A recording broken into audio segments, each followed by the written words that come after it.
Dans Fenêtre sur l'emploi aujourd'hui, l'artisanat face au défi de la crise énergétique.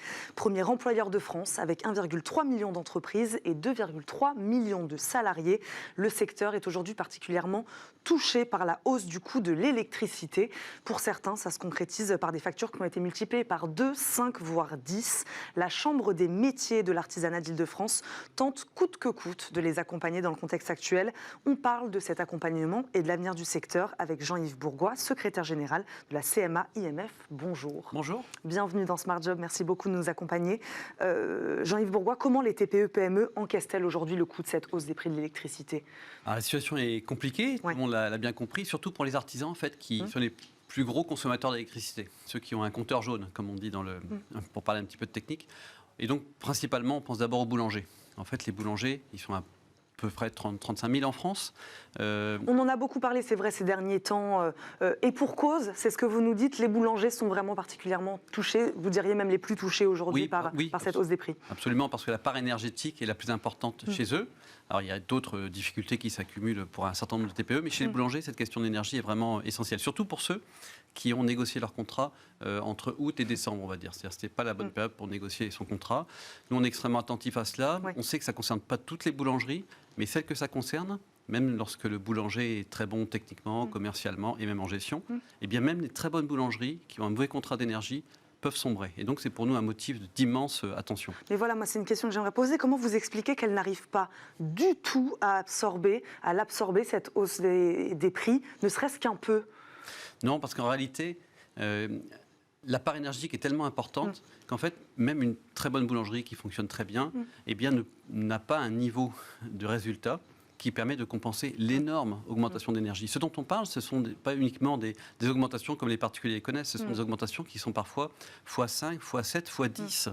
Et donc, on peut assez facilement comprendre que lorsque l'énergie est à peu près 10 000 euros par mois pour une boulangerie moyenne, eh bien, passe à tout à coup 100 000 euros par an, eh bien, par mois, pardon, eh bien évidemment, ça ne peut pas être absorbé par le prix. Bien sûr, on ne peut pas augmenter le prix du pain dans les mêmes proportions, d'autant que toutes les boulangeries ne sont pas concernées. Donc là encore, c'est un élément qui complique un peu la donne. Quelles sont les conséquences, alors aujourd'hui, Jean-Yves Bourgois, les conséquences actuelles de cette hausse et jusqu'où ça pourrait aller ? C'est vrai que je parlais de l'emploi, évidemment, on est dans Smart Job, j'ai envie de vous poser la question. Voilà, est-ce que ces boulangers, en exemple, pour rester sur cet exemple-là, vont être obligés de se séparer de certains de leurs salariés ? Alors d'abord, on a des boulangers qui vont cesser leur activité. Ensuite, on a des boulangers qui vont baisser leur coût de fonctionnement, mais on n'est pas à la même échelle. Si vous voulez, compte tenu de l'envolée du prix d'énergie, un employé ne compense pas le coût d'énergie. Ce qui est assez important pour nous, c'est de faire très attention à peu près aux plus récentes entreprises et à celles qui ont négocié récemment leur coût d'énergie. On les accompagne parce qu'il y a des dispositifs du gouvernement pour aider, ce fameux bouclier tarifaire, pour aider les entreprises tout de suite un peu dans l'urgence.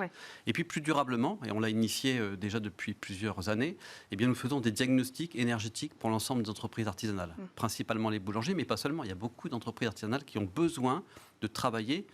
Comme elles ont travaillé sur la question numérique, eh bien demain elles travaillent sur la question écologique. Et rien qu'en France, on a déjà réalisé plus de 30 000 diagnostics énergétiques pour les entreprises artisanales. Donc vous les aidez à établir ce diagnostic et vous les accompagnez, c'est ce que vous disiez, en les amenant, en pointant les aides qui sont disponibles, qui sont à leur disponibilité aujourd'hui. Absolument, aide d'urgence de l'État, aide à l'investissement dans plusieurs régions de France, notamment des conseils régionaux, c'est le cas en Île-de-France, qui soutiennent. Et puis surtout ce diagnostic énergétique. Les chambres de métiers de l'artisanat, partout en France, accompagnent les artisans pour leur permettre d'avoir accès à une démarche de transition écologique qui permette réellement d'aborder plus sereinement l'avenir. Nous, on est convaincus que sa crise énergétique, elle est bien sûr ponctuelle, mais l'enjeu environnemental, lui, il est beaucoup plus durable.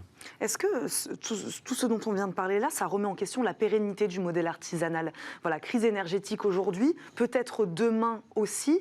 Voilà, est-ce qu'il y a une remise en question aujourd'hui du secteur ? Alors je ne crois pas, et nous sommes convaincus de l'inverse. Nous sommes convaincus qu'au contraire, comme elles l'ont toujours fait, les entreprises artisanales vont s'adapter, vont évoluer en prenant compte de l'évolution de l'environnement et puis aussi des volontés du consommateur.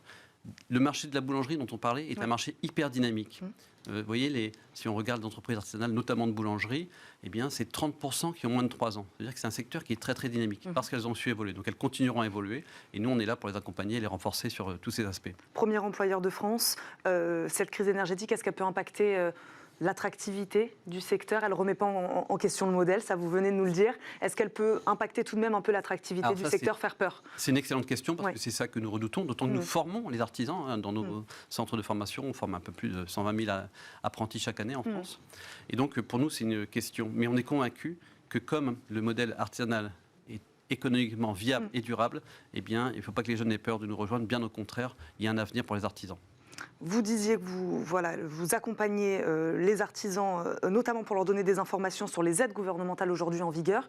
Est-ce que vous en demandez davantage? Il nous reste 30 secondes. Voilà. Alors, on demande au gouvernement, et pour l'instant il le fait, de s'adapter au fur et à mesure que la situation évolue.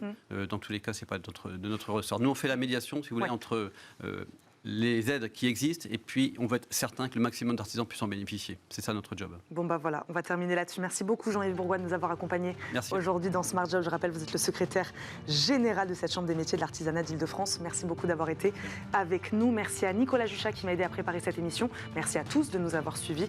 On se retrouve très vite dans Smart Job. Vous retrouvez d'ailleurs plus précisément Arnaud Ardouin dans Smart Job. Moi je vous dis à très vite sur Bismart.